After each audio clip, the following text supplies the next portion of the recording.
সম্মানিত দর্শক শ্রোতা, পরম সৃষ্টিকর্তা যিনি অসীম দয়ালু, শুরু করছি তার নামে। আজকে এই জাতিসংঘের সহযোগিতায় তাদের সাথে বৈঠক করেই রাজনীতির মাঠে নামছেন আওয়ামী লীগ। সেই তথ্যটা আপনাদের সাথে শেয়ার করছি। দেখেন, গত ৬টা মাস, প্রায় ৫ মাস চলে যাচ্ছে। এই ৫ মাসের মধ্যে আমরা যে উপাধি পেয়েছি, আমরা যে কর্ম পেয়েছি, আজকেও আপনারা দেখেছেন কিনা জানি না, রেজাউল করিম, ফজলুল করিম, তিনি চরমোনাই পিসাব, চরমোনাইয়ের ইসলামী আন্দোলনের আমির, তিনি বলেছেন যে বাংলাদেশে আইনের কোনো ব্যবস্থা নেই, আইনের গতিতে চলে নাই, আইন জিম্মি একটা রাজনৈতিক দলের সাথে। সরাসরি তিনি বলেছেন বিএনপির সাথে রাজনীতি মানে জিম্মি, আইনগুলো জিম্মি, দেশের আইনি ব্যবস্থা নেই, আইনের স্বাধীনতা নেই। যাই হোক, দেশে এখন নতুন করে অনেক চাঁদাবাজি হচ্ছে, নৈরাজ্য হচ্ছে, লুটপাট হচ্ছে। আওয়ামী লীগদেরকে মাঠে নামতে দিচ্ছে না, আওয়ামী লীগকে রাজনীতি করতে দিচ্ছে না, আওয়ামী লীগের ট্যাগ দিয়ে তাদেরকে জেলে দিচ্ছে, জুলুম করছে, অত্যাচার করতেছে। প্রতিনিয়ত মব কিলিং, মব জাস্টিস হচ্ছে। যাই হোক, এখন আওয়ামী লীগ কিভাবে রাজনীতিতে ফিরবে সে বিষয়ে সংক্ষেপে ধারণা দিচ্ছি। এই বিষয়ে আমি অনেকবার অনেকটা ভিডিও করেছি, যেহেতু এই বিষয়টা সহজলভ্য। আপনারা জানেন, বাংলাদেশের একটা রাজনৈতিক দল, বিশ্বের ৩য় নম্বর সন্ত্রাসী জঙ্গি সংগঠন আমাদের বাংলাদেশে, সেটার মুখোশ উন্মোচন হয়েছে। এরপরে একটা বিষয় হচ্ছে, বাংলাদেশের কোনো মানুষ এখন নিরাপত্তায় নেই, সকল মানুষ জীবনের হুমকি নিয়ে আছে।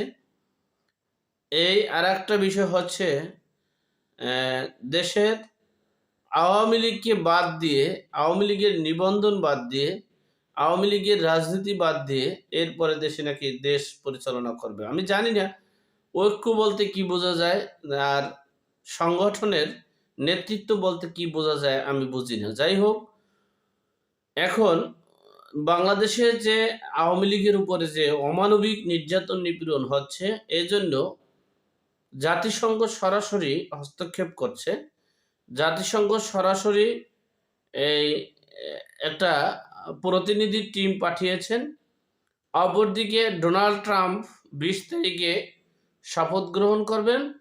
২০ থেকে ২৩ তারিখ পর্যন্ত, অর্থাৎ এই ৪ দিন, ২০, ২১, ২২, ২৩, এই ৪ দিন আমাদের, এই ৪ দিন এবং পিছনে তো আরও ৬ দিন আছে, এই মোট ১০ দিন মার্কিন যুক্তরাষ্ট্র সহ এবং মার্কিন যুক্তরাষ্ট্রের নতুন যে আমাদের রাষ্ট্রদূত, প্লাস পররাষ্ট্র মন্ত্রণালয়ের রাষ্ট্রদূত, প্লাস হচ্ছে আমাদের জাতিসংঘের যে ৩ সদস্য বিশিষ্ট কমিটি, তারা সরাসরি আওয়ামী লীগের সাথে বসতে চাচ্ছেন। আর সেখানে শেখ হাসিনা ১৯ তারিখ একটা প্রাথমিক টাইম দিয়েছেন।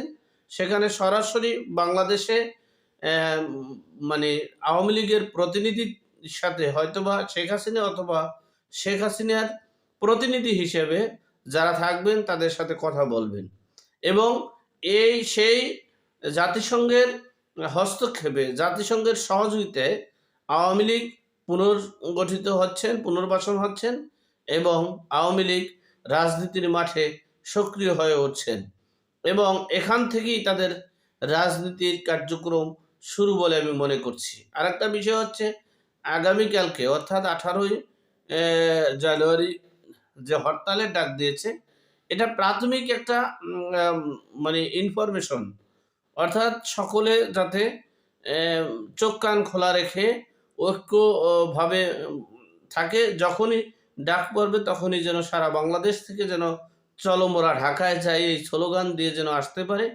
এবং সেখানে যদি আওয়ামী লীগের উপরে কোনো টর্চারিং করা হয়, কোনো নির্যাতন করা হয়, কোনো কিছু করা হয়, তাহলে তার প্রতিবাদ জাতিসংঘ এবং মার্কিন যুক্তরাষ্ট্র, ডোনাল্ড ট্রাম্প সহ ভারত সহ সকলের সহযোগিতা নিয়েই এবার পূর্ণ শক্তি নিয়ে মাঠে নামবে আওয়ামী লীগ। যাই হোক, এখন মানে এই বিষয়টা হচ্ছে এই যে 18 তারিখ শেখ হাসিনা যেটা বলেছে, 18 তারিখের আন্দোলনের ডাকের কথা, এরপরে হচ্ছে এই যে আহ, জাতিসংঘের প্রতিনিধিদের সাথে সরাসরি আওয়ামী লীগের সাথে বৈঠক করবেন। সেই জন্যই সকলে ঐক্যবদ্ধ হয়ে চোখ কান খোলা রেখে সকলকে প্রস্তুতি নেওয়ার জন্য, অর্থাৎ যে 1971 সালের যে মহান মুক্তিযুদ্ধে এর সময় যে আন্দোলন করার জন্য যে বঙ্গবন্ধু যে ভাষণ দিয়েছিল যে তোমাদের যা কিছু আছে তাই নিয়ে প্রস্তুত থাকো, যে যেখানে আসো সেখান থেকেই দুর্গ গড়ে তোলো। এবারের সংগ্রাম আমাদের মুক্তির সংগ্রাম, এবারের সংগ্রাম স্বাধীনতার সংগ্রাম। যাই হোক, সেই বিষয়টাই হয়তোবা শেখ হাসিনা এই আওয়ামী লীগের মানে নেতাকর্মীদের উপরে একটা বার্তা দিয়েছেন। মূলত এটাই বিষয়, আর কিছু না। অর্থাৎ যে যেখানে আছেন সেখান থেকে প্রস্তুতি নিয়ে রাখুন, যখন প্রয়োজন হবে সংগ্রামে মাঠে নামতে হবে। যাই হোক, সর্বোপরি কথা হচ্ছে আওয়ামী লীগ পুনর্বাসন হতে যাচ্ছে এবং আওয়ামী লীগের রাজনীতি শুরু হতে যাচ্ছে। পূর্ণাঙ্গভাবে রাজনীতি শুরু হবে 20 জানুয়ারি থেকে। যে যেখানে আছেন আসে সেখান থেকেই আমি বলবো, আওয়ামী লীগ বুঝি না, বিএনপি বুঝি না, জামাত বুঝি না, আমরা যে যেখানে আছি সেখানে থেকে সকল অপকর্মের বিরুদ্ধে রুখে দাঁড়াবো। আমাদের সমাজ, আমাদের গ্রাম, আমাদের মহল্লায় কোনো অপকর্ম থাকতে পারবে না, লুটপাট করতে পারবে না। সকলে ঐক্যবদ্ধ হয়ে সমাজকে রক্ষা করি, গ্রামকে রক্ষা করি, মহল্লাকে রক্ষা করি, দেশকে রক্ষা করি। সেই প্রত্যাশা রেখে আজকের মতো এখানেই শেষ করলাম। ভালো থাকবেন, সুস্থ থাকবেন। আসসালামু আলাইকুম।